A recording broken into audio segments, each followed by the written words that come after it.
Well, at the very heart of Sanctuary is the concept of growth and change. And maybe the very reason that you're working in human services is a desire to see people grow and change through their adversity, even if that's modest.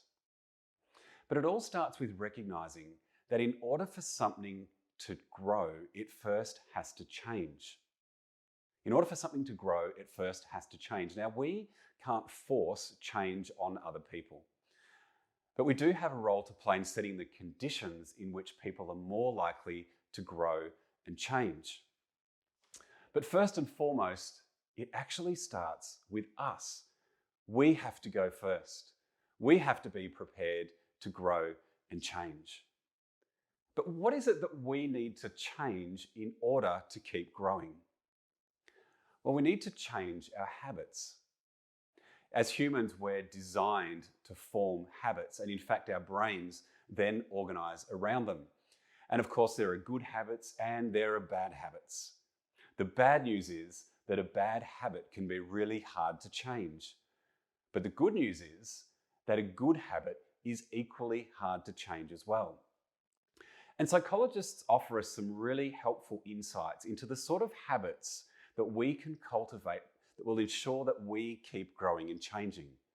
Here are just some of them.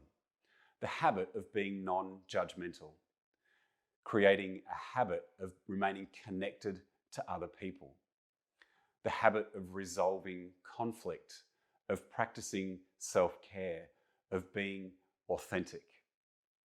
And as we cultivate these good habits and continue to grow, we're more likely to create growth in other people. For example, if you're leading out of a place of authenticity, you're more likely to get authentic responses from the people around you. If you're working with vulnerable people and role modeling what it is to be non-judgmental, you're more likely to help them judge themselves less harshly. So a commitment to growth and change, first and foremost in ourselves, but then in our clients, our teams, our organisations, can be incredibly transformative because it creates what's known as a virtuous cycle where growth leads to more growth and ultimately a more hopeful future for everybody.